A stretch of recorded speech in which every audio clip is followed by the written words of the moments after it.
5 or 17, we all bleed the same, Martin Luther King or Kennedy. Woo! That spoke volume right there. That was loud.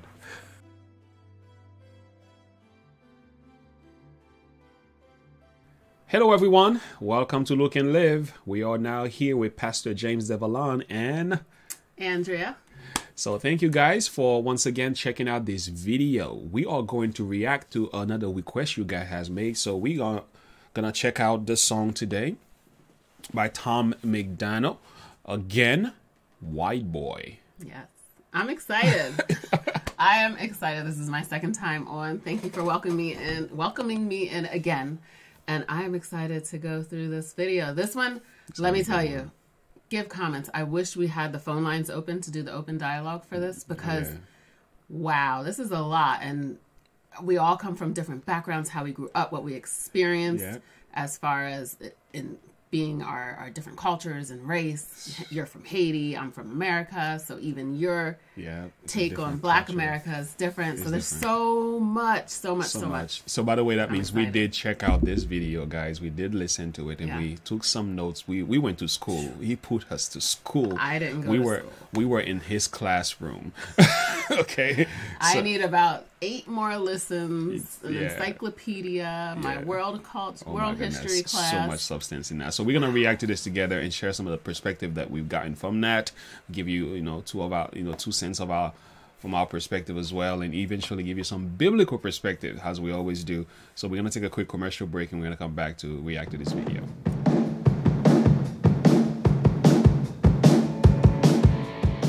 Alright friends, welcome back. If you are new to the channel, like and subscribe to the YouTube page. Click the bell icon to be notified for upcoming videos. You want to support this channel? We have some links below as well. If you have any thoughts or comments or questions about some of the things that we are doing, please talk to us down there. We have our email posted as well if you want to talk to us privately as well. So now guys, I want to get to this thing. I don't want to waste time. I'm hungry. Wow. So it's a lot. Please comment and don't be afraid. It's a no judgment zone. The goal is be kind with your comments, but I have thoughts and we gotta share. We gotta learn from open dialogue from each other's differences, beautiful. Right? It's the beauty of open dialogue. Hey, let's go. Tom MacDonald, once again, Whiteboy. Let's get to the heart of the message.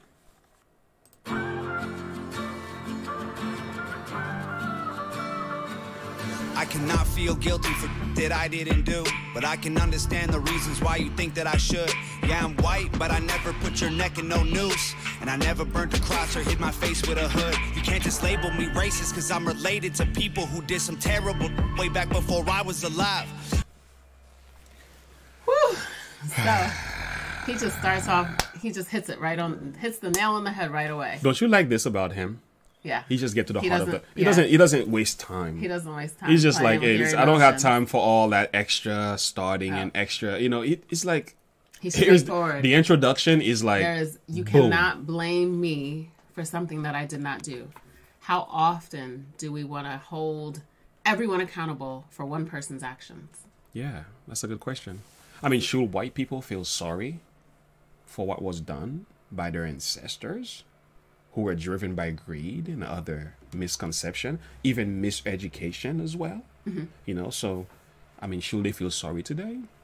I think I don't think they should, but I think there should be a level of compassion, though. I think, well, the feeling sorry, that's questionable for me. I mean, sorry is maybe not the word that I would see fitting, but if I should use the word guilty then. Oh, absolutely. They shouldn't feel guilty. They shouldn't feel guilty. Okay. We should not be putting a guilt trip on anybody for what somebody else did. We shouldn't be. But this is what the world is doing. And I think there's a lot of intentionality in this thing. Very much so. Putting guilt trips and keeping the races at war. Yeah, but Tommy's not putting up with that. He's like, listen, man, you're not going to make me feel guilty for something I didn't do. No, and he said it right. He didn't put the noose on anyone's neck. He didn't put the white hoods on. Yeah. He didn't participate in any of those actions any of those atrocities. Yeah. He didn't participate in it. So, do we blame white people today for what was done yesterday by hundreds of years by their ancestors? What That's just weird to me. Yeah. what should our white brothers and sisters be doing when it comes to That's a good question. That's a good what question. has happened? And I That's would the open dialogue. That's when I'd we like need. That's when we need to hear your comments on that one. Do white people have a part to play Do they in have this? an obligation Do we have today? yeah? Is there a level of answer. responsibility to say, I can help healing some of these traumatic situation that these people, colored folks are going through? Yeah. Although we are not the ones who did this to you, but Mm-hmm. the fact that, our ancestors did, there's still a level of responsibility to heal. At Well, least, and I think that level of responsibility comes from there was restitution that was to be made that was not made. Mm-hmm. And I know that has happened to, I believe there's some with other races as well, as far as the Native Americans go and as far as the Japanese Americans go. There was atrocities in both of those ethnicities, and they weren't paid the way that they were supposed to be paid, and so that's the same with Black America. But I see what you mean by restitution, and I can understand why that's significant in the context of what happened with slavery. Mm-hmm. But the thing that I'm fearful of is that when we start saying restitution for this group, other groups are gonna say, What about me? us? That's what I'm saying. So what? So there's should gonna be we- restitution for the Jews are gonna have to get something, the Chinese, what about us, the Haitian, we know with cholera and HIV that was brought down. So it's like everybody can come up with a Everybody reason need to get to be restitution. paid back. Yeah, so we're gonna be paying people Question a whole is, lot of do money. white people need to be paid back for anything? Do they have any restitution? I don't know, guys. You guys have to answer have that to answer question. that So, I don't know. let's continue. My parents brought me up to treat everyone as an equal. I refuse to feel ashamed because of my pretty blue eyes. And Nazi, white supremacist. Anyone who labels me as that because of my family genetics. The hatred for Caucasians is so pathetic. Go be proud that you're black, but don't hate me for some credit. I'm not. Wow. It's not fair that he has to shy away and hate himself for being white because of what ancestors did before. And secondly, it's not fair that Tom has to even make a video to talk about this.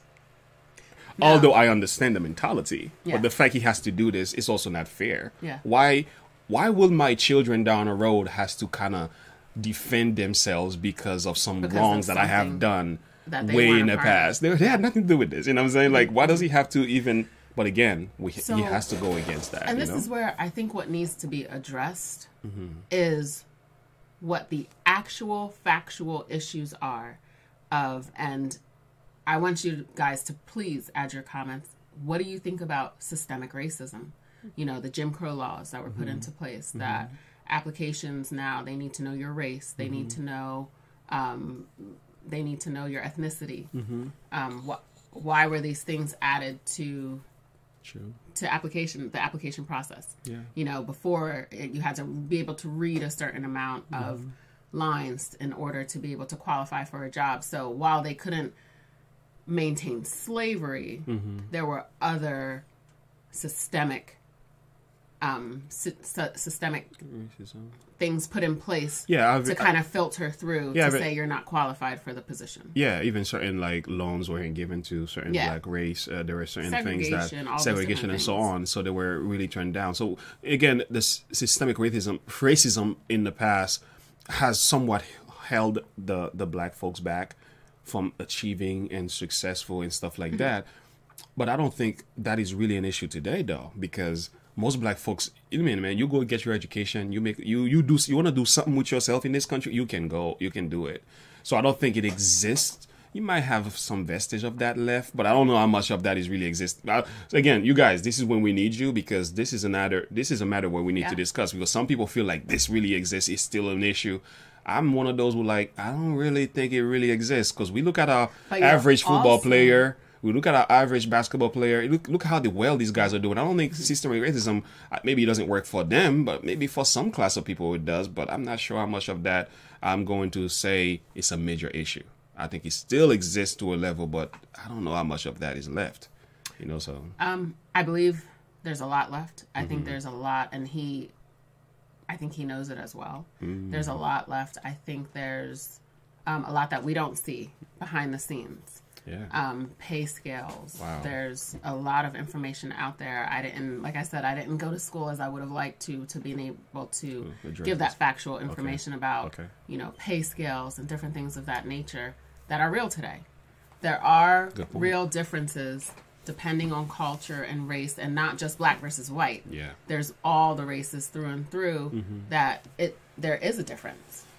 That is true. That's good to know. There is a difference. And that's why I would like to see what you guys think about this. Please so we have our yeah. opposing views, and that's perfectly normal. And I think but it again, I get to learn a little bit because Yeah. I didn't see that side of the story. So she's actually educating me in the process. So that's what the beauty of the conversation is all about. Well, and I think one thing we have to understand, remember, you're from Haiti. Yeah. So you didn't grow up in America. Well, Now, in Haiti, skin color is not an issue for us. What the problem is, money run things in Haiti. So there is a level of racism in Haiti.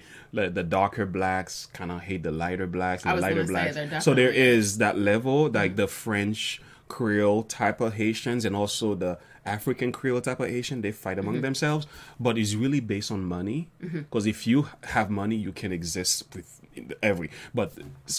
color is not the problem for us. It's more the green. Well, and at the end of the day, this world is all about the green too. And the green gets greener when you keep people in a debased mindset That's a good point. of racism. Yeah. So here's what I want to make sure I clarify. I am not a person to say, oh, we need to have Black Lives Matter and this and that. And it's not that I don't think that people should express how they feel based upon what happened before. I just think it's time for a growth change. By the way, somebody recommended a song, If I Were Black, where he kind of almost steps into the world of a black man's mentality. Did you ever see the movie Watermelon Man? We got to react to that. I've never seen that. You have to see, if you've seen the movie Watermelon Man, you've got to see it. Yeah. I think it's a fabulous movie. This man does something, takes a pill or something, and he turns black. And it is just, it's a hilarious movie, but it really does teach a lesson. It does show how he went from being viewed from a white man versus a black man. The difference of the that. difference. I remember he was running with his briefcase, and before, when he would run with his briefcase, it was okay. Yeah. He was just running to catch the bus. But this time, they thought he stole the briefcase. I think that's I need to watch that. I've never seen that before. It's a really interesting movie. I would like to check. Have you guys seen this movie? Comment below. Watermelon Man. It's been so long since I saw it. Yeah. So long. But yeah, we should keep going. The white devil, neo-Nazi, cop trying to pull the trigger. You can call me what you want, but I'd still never say the white race as a... I love that point that he made. Yes, because let me tell you what black people do great. Put themselves down. That's actually, using these derogatory words against themselves and then saying, you said that word, I can say it, but you can't. I've always had an issue with that. That's not fair. Like, again, if it's wrong for one race, it's wrong for all race, right? Including your own. Absolutely. If anybody shouldn't be saying that, it should be like you should have a standard. Right? Keep the N-word out of your mouth. But, like he said, I should be happy for my pretty blue eyes. He should be able to be confident in his skin. Just like black people should be confident in their skin. Yeah, I guess because I was born and raised in Haiti, so I have a different mentality. When I was in high school, I had friends who were white who used to call me the N-word. What's up, Mike? And I never had an issue with that. And I used to call him the N-word, and it was nothing comparing to, as far as me, skin color. For us, it was just a figure of speech. But when again, I went to high school, when you transfer that into the way the culture sees that, unfortunately, white folks have to be careful with that because some people get offended. But really, we shouldn't be. Because, like you said, we do it. We use that word. No, we shouldn't. We shouldn't. It should be a word that's not used. Not that we shouldn't be offended. We need to remove the word from our vocabulary because this is not a term of endearment. Whether you were black, white, or Spanish or whatever, this is not an issue of. This is about addressing people with class, addressing people. This is changing the way that we speak, changing the way that we think. One thing I'm thinking also too, though, some people use that word to demote somebody's value. That's what I'm saying. But so it just shouldn't be. The colored folks will use it to say that's like my boy, my buddy. That's what I'm saying. And again, it still doesn't change the fact the word is still the same word. You know what I'm saying? So, that's what I'm saying. The word should just not be put. Oh, it's acceptable here, but not acceptable on this platform. Yeah. I agree. Either you accept it or you don't. That's a choice that you have to make. And for me, it just shouldn't be accepted. I agree. Period. Because how are you going to say it to amongst each other? So for me growing up, I went to high school, and on our trays, it said, like, they would say the N-word, and I was one of like 3 black kids. Wow. So I dealt with race in a very different way. Like I was the good colored girl. I was the smart colored girl. I was the pretty one because I was lighter than the other 3 girls there. So yeah. I've experienced racism also, which I would like to share that in the next video if I were black when we react to that. I've experienced it, and I have to be honest, it doesn't feel good. It just doesn't. No. It's very painful. Very painful. And I know white people experience and even racism. Coming from a person, like literally a person who was not born and raised here, I don't have the trauma situation, and yet coming and experience that, I was like, ooh, is that what it feels like? Oh, it's horrible. It's horrible. So, and I think there's something deep to look at. I love the words you said, and I just want to hit on this real quick. Adverse childhood experiences. When we understand what racism did back then, how it actually becomes part of the psychological DNA, and that this trauma runs through the veins of black people. That is actually a good point. That's a good point. Is something that we have to address as and do it with the proper dialogue. Like not this, you're wrong and you're being too sensitive and you're not being sensitive enough. No, like what is our goal? What is our conversation? So our conversation is race and how black people are depicting how they're being treated still today, or what was done or wasn't done back when it was going on. Well, what's the goal? Yeah. What's our purpose here? Just to make noise, or do we have an actual plan? And I think that's the kind of discussions we need to have together here. Yeah, because, instead of just this. I think that's what Tommy's looking to put out in his song. Exactly. He's actually laying the foundations here for us to have these discussions. So let's continue. Whole ain't the enemy. There's racist white people, but we're far from that collectively. White boy, don't say that. White boy, oh you so bad. White boy, you wish you were black. White boy, dear white boy. White boy, white noise. I can't say with my white voice. White boys, white lies. Don't tell me how to see it through my. I want to pause to just talk about the video in itself. Yeah. Like, it's very interesting how he did this.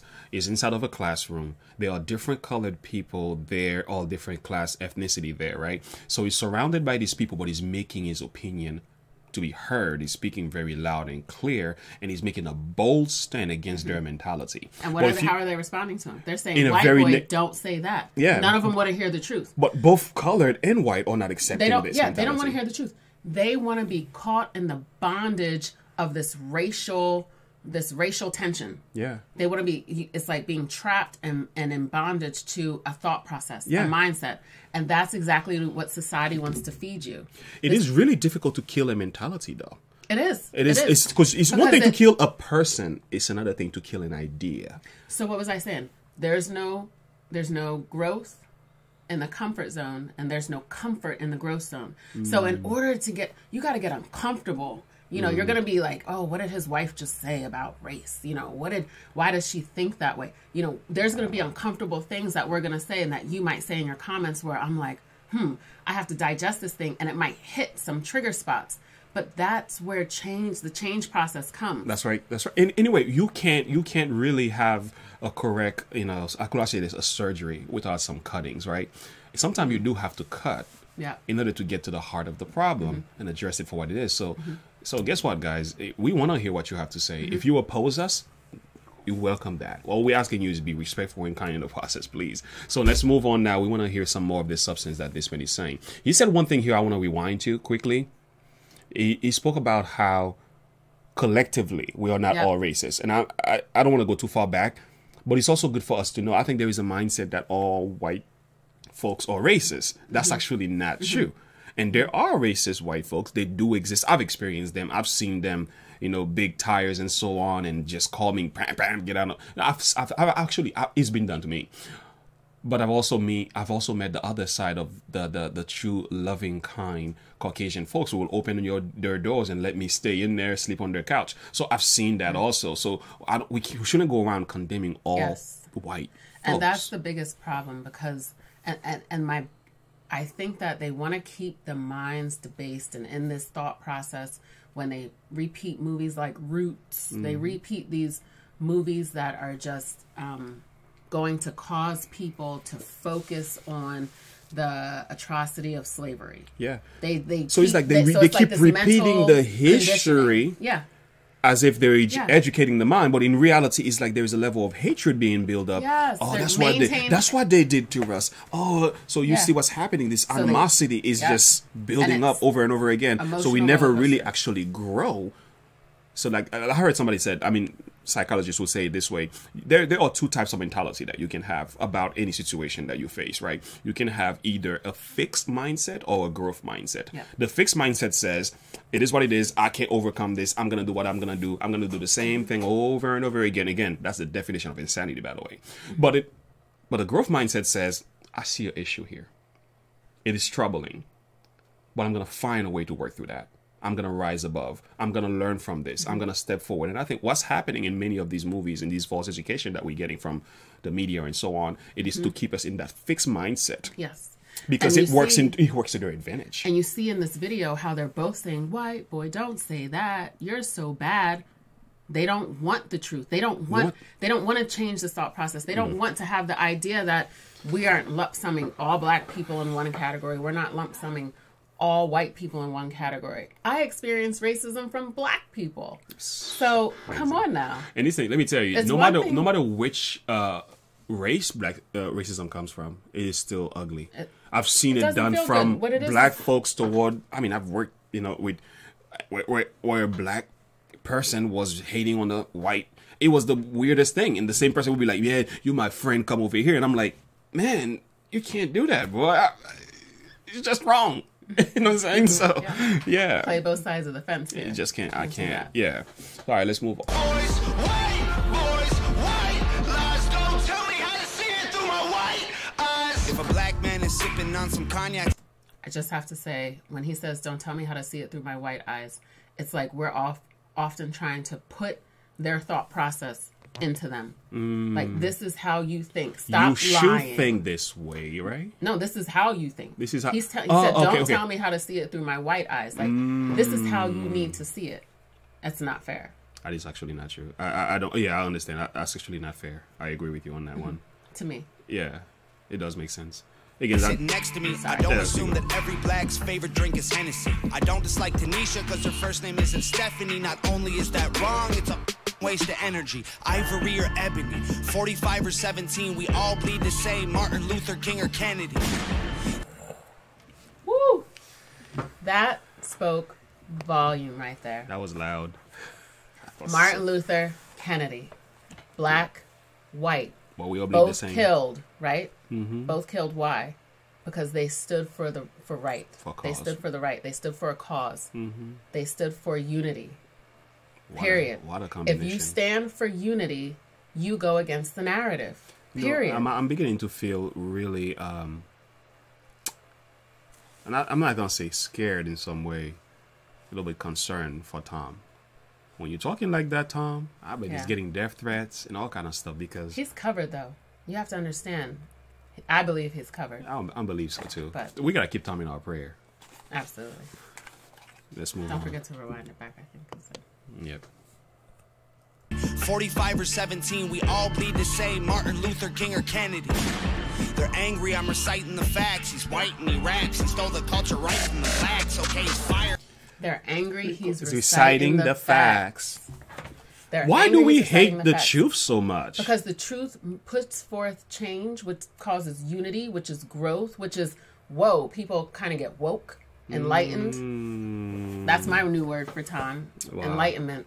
So when he's enlightening people and he's saying, listen, we can't keep repeating the same story over and over again. It's time to branch out. Now, what are we doing with this story? Are we going to keep repeating it year after year after year? It's no problem to acknowledge. We acknowledge veterans. We acknowledge President's Day. You can acknowledge black people. As you know, a lot of America was founded and built on slaves. Helped to build this country. There's no reason, inventions and things that weren't brought to light, but they are being brought to light as to who invented what now. So what are we looking to gain? What is the change? Stop trying to you know, stop trying to fight against this change of thinking. We need to come together. There has to be a change from both side of the, you know, the spectrum. Both sides have to rethink the way they think, you know. Yes. So let's get back to Tom. But we lit the flame, we siphoning gas. So this corny little honky man, the whitey is whack. You letting history perpetuate the hatred within, and then you paint me with the brush you painted slave owners with. Yeah. That's crazy, yo. It's so true. We can't do that for everyone. It just doesn't. It like, doesn't make this sense. is white people. You line them but all up and after just paint the them. history is repeated over and over and again, and we do is like, just, and it becomes ingrained in the thought process. So now you have kids, people who are in their 20s, talking about slavery, and you never experienced anything like that. And it's not even about experiencing it, because, like I said, they have ancestors that experienced it, but they're speaking about it in a way that doesn't promote anything of value or substance to come through the conversation. Absolutely. It's still just violence and war and hate. It's the same. It's a hate message that they're sending out when they play Roots every year, when they have all these, when the media focuses on these black this and black that and white this and white that and supremacist this. This stuff is real. It exists. It's existed from before white and black. Indentured servants. There was white slaves. There were slaves that in other countries. There were slaves all over the place. It became a color thing from what I remember in my world cultures class, and someone can please comment. It became about skin color when they felt that the indentured servants and the slaves were going to come together to overcome to overpower because of the way that they were being treated. So what happened was they had the indentured servants and they raised up their value a little bit higher, started to give them better pay, so that way they could keep and it was just easier. That's what I remember in class. They said it was just easier to identify by race, and then black people were able to tolerate the workload better because they were able to be in the sun and to tolerate that hard work. So it was like, this has been something. Remember the Civil War. What did the Civil War stem from? It was a race. Yeah, it was a race war. It was a race war. Yeah, People pretty much, don't want to say that. It was. And please, talk to me. But from what I've read in my world history class, it was a race war. And they want to pull that out and say, no, it was this or that. But in all actuality... Yes.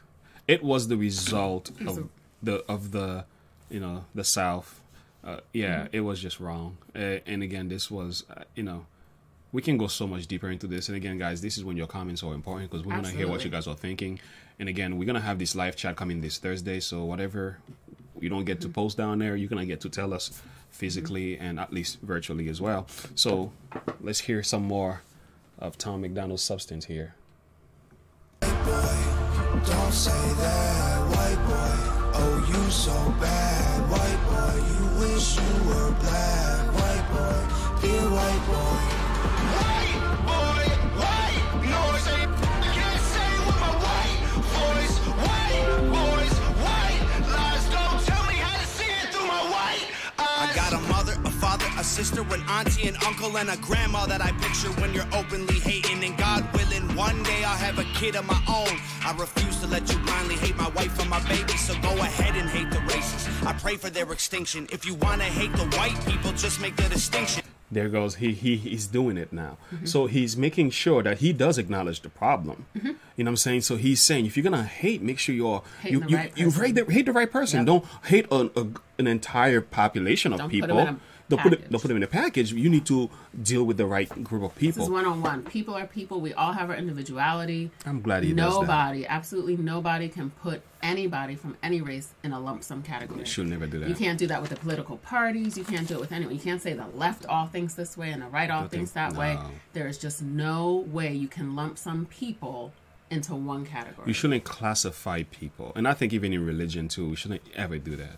Even if the person is different than you, have different beliefs. And listen, man, people are just people, okay? Yeah. Like, you have to look at people more than title, more than denomination, more than skin color, more than money. Because their value is what really matters, is the fact that they were created by God, they are God's children, and again, we are all one family. So let's stop putting the title and labels on people. You look at a person's character. Absolutely. What fruit are they putting out? Are they putting out goodness? Or are they putting out evil? That's right. Character is what we base our we base our judgments on. Should, yeah. That's, I mean, it's not, and even then we still have to be careful because you don't know why a person's acting out in that manner or reason that they are. What were they spoon-fed? I'm glad you said that. What did society teach them? What were they taught? What were their parents teaching them or not teaching them? It's crazy. It's so much. So much.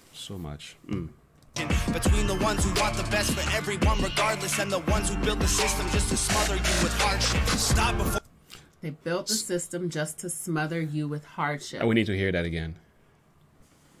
their extinction. If you want to hate the white people, just make the distinction between the ones who want the best for everyone regardless and the ones who build the system just to smother you with hardship.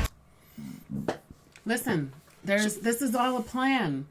It's all a plan. It's not like, we think the welfare system, I believe, like I said from history class, was created to help help people who were slaves be able to start the process to make a life of their own.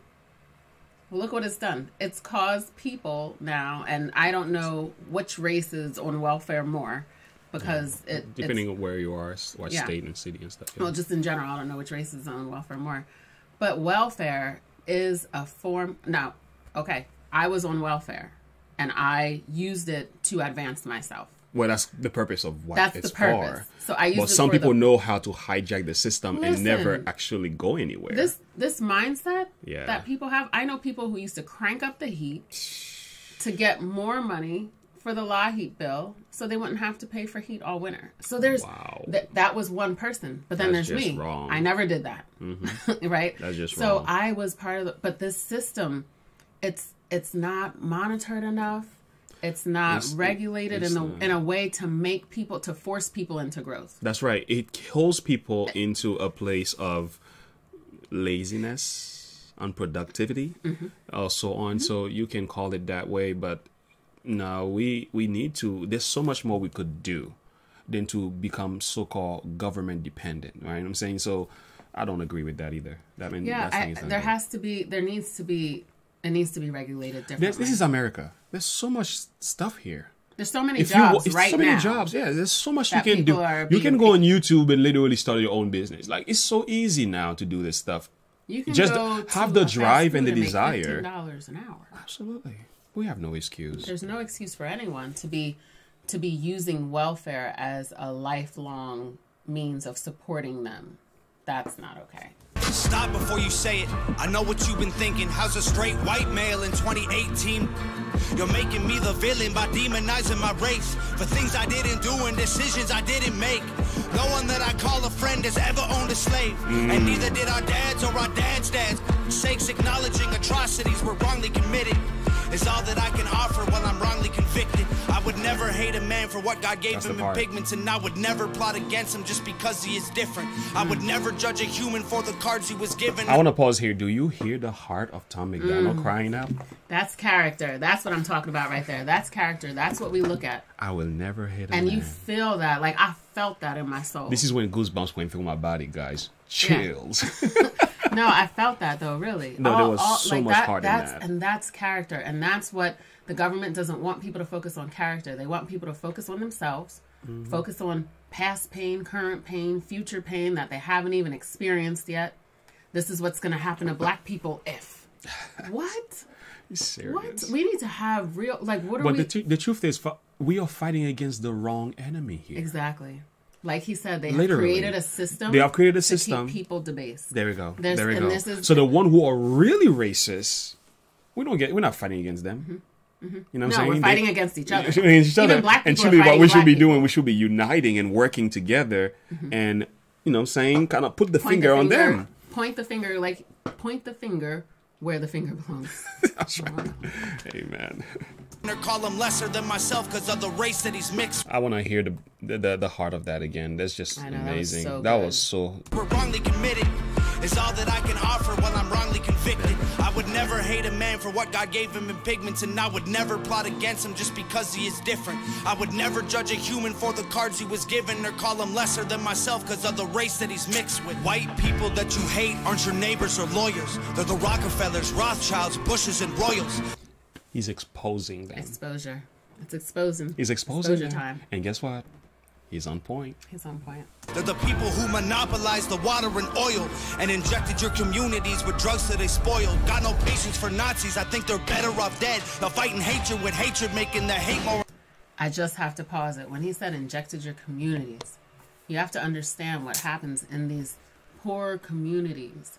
The stores, the food, the resources, the lack of availability of healthy food choices, of educational materials, of people who are able to really go in and focus on pulling out the mindset. This is about growing a new mindset, about taking people from this base level of thinking and elevating them higher. That's right. That's what Tom MacDonald is doing. He is elevating the mind. He is taking people and making them say like, like for me, race is a touchy card because I only know my experience, right? We have our experiences, and what we have to do is start looking at other people's experiences and creating dialogue with them to be able to say like, oh, this is your experience. This is your perspective. Look at other people's perspectives. Look at how other people feel. Look at how white people feel as well. Yeah. Because it's not, like he said, it's not fair to lump some people and then what they're doing, the big dogs who own the oil companies and all this stuff that he's talking, the Rockefellers and all that, they're just sitting back there like, look, they're still fighting each other. Look, they're pinning let's get Black Lives Matter over here and let's get some white supremacists over here and let's see what we can do. Let's stir them up together. And then you have a big frenzy and they're just sitting there like, we're getting our money's worth now. According to our plans. So it's like we playing checkers and they're playing chess. Checkmate. We got him. Got him. How long are we going to stay in that mindset and continue to allow this to just infect our communities, infect our own minds? Because listen, generations to come, look at the way that this world is. Generations to come, we need to fight against this. It's just becoming more and more divided with what he said earlier. I love what he said. It's a waste of time. Surely being mad at because Tanisha's name isn't stuff. This is a waste. We waste so much time focusing on the wrong thing. Yes, it is. More intense. I don't want nothing to do with either side of the fence, so don't blindly attack me for wearing braids on my head. Hate the people who believe you put yourselves in the ghetto. Hate the ones who teach their children you ain't because they said so. Hate the ones who think you're all the same and judge you profusely because the way that you're portrayed on our news and in movies, being white and being the way that we're portrayed on the news and in the movies. Think about that. It's something to think about. We really have to. And then we, Black people, go and promote the news and promote the movies and put our money into them and watch this stuff and allow ourselves to be labeled in this way. We are part of the problem that we are complaining about. Couldn't have said it better myself. Nice word. Racists aren't the same, man, I promise. No, it's hard to tell the difference if I'm just being honest. I deserve the chance to show you I'm not part of the problem. And you owe it to yourselves. We got so much in common. White boy. What do we have in common? This is what he just did here? He brought us all together. He just did this. That's what he just did. That was beautiful. Well done, Tom. Well done. Seriously, look at this man's face. The pain, he just connected with that. And I'm telling you, what happened, look at all the empty chairs was such a big focal point for me because he's standing for truth. Amen. Because he won't sit back and say, play a race card or play races against races, because he's going to make sure that he brings to light and exposes those people who are really the cause behind this whole thing. He ended up alone. Yeah. They were both throwing paper at him. They were all crying. They were all angry. They couldn't handle the conflict that was being brought out by what he was saying. And he ended up alone. Chairs flipped, tables flipped. He was alone. Truth is never sent. I've learned this. Truth is never sent to embarrass or condemn. Truth is sent to enlighten and to edify the mind. If you love truth, it's going to speak to the heart. But if you just don't want the truth, you will always take it and take it as if it's a form of condemnation. It's a form of judgment. And Tom, again, is preaching the truth. He's not only preaching it, he's singing it. and he's putting a visual on it. If you guys can understand, like he's meeting people in every way that they can learn. Yes. You know, because that visual of seeing how while he's speaking the truth, the white people don't want to hear it. The Black people don't want to hear it. And he ends up alone crying out and saying, don't judge me. I'm not judging you. Stop putting me in a box. Release me from this stereotype and from this stamp and label that you've put on me because I don't have you on that. Stop calling my white people the demon people. It's not fair. It's just not right. It's not right. It's just not right. We got Kudos. to change. We got to change do. as a people. As a whole people. As a people. Yeah. And I think one of the things when we're talking about this upstairs, so we have the black race who is victim, right? And their mentality is somewhat to, we need to look at all black people, all black folks as the problem. And on the other side, the whites are also having their own struggle. Mm-hmm. You know, these blacks are possibly evil. So it's like it's like both sides of the cards. They're clashing. There's stereotypes on both sides. So yeah, the stereotype is so bad and we're missing the mark. Let me keep it real. Being that I grew up and went to white schools, I felt more comfortable in a crowded room of white people than I did with black people. That is so scary. Because of what was fed to me about black people, I always felt like I had to act a certain way, talk a certain way, carry myself a different way. And when I was at work and stuff, people would tell me like, oh, this, that. I would hear them say, oh, I have the nice colored girl today. And if I would laugh loud or something like that, I would, suddenly feel like, oh man, I'm acting too black, or the way that I dance. So there's always been stereotypes and labels based on in my world against me and me towards my own people and me towards white people. It's crazy. Even in our experience in ministry, in our black churches, we have gotten more backlash from these churches. And now we are in a church where it's mainly Caucasian folks. The majority of them are white. And we are accepted and embracing and loving. And I mean, there were a time when we were down and they lift us up. We couldn't even, we didn't have a job at one point. These people were caring for us. So it's really a matter of, it's a mentality thing. It's a way of thinking. It's a matter of the heart. And I think the difference really comes about is Jesus Christ in your life? That's the big question. Because when you have Christ in your life, there's a way you view people. It transforms your way of thinking. I think what it is that there's a line of brokenness through the black community that I think has that they're just continuing to hold on to. They're holding on to this brokenness, and they're trying to blame all the white people. You broke me. You broke me. You broke me. At what point do you rise up and say, okay, I'm tired of being broken. I'm tired of this pain that I hold on to. It's a victim mentality too, as well. Well, and that brokenness, it's like, it's put into us. Like he said, they're pitting black people against themselves. Look at how the rappers get all this money. I was watching this rap thing, and they were waving guns, and it was just insanity. Those drill artists, right? Yeah. Oh yeah. Just waving guns, so and I thought this is horrific. It surely is. So let's bring Tom to the end here, because we. Sorry. Yeah. Don't say that, white boy. Oh, you so bad, white boy. You wish you were black, white boy. Be a white boy.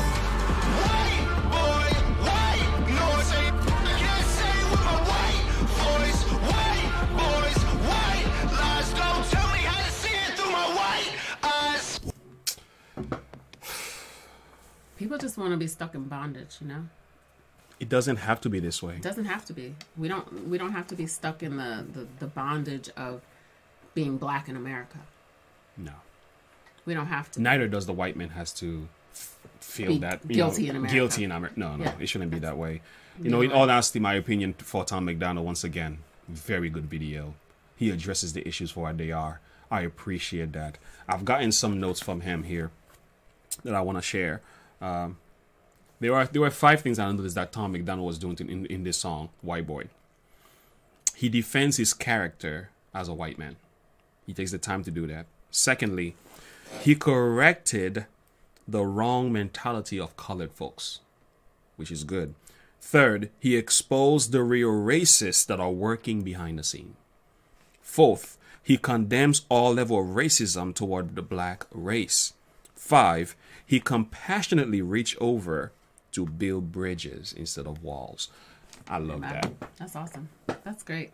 Powerful. And that's exactly what we need to be able to propel forward and break this notion of break the narrative that the higher ups, I would say, are trying to feed us to keep us in this broken bondage mentality. Yeah. It's a shame.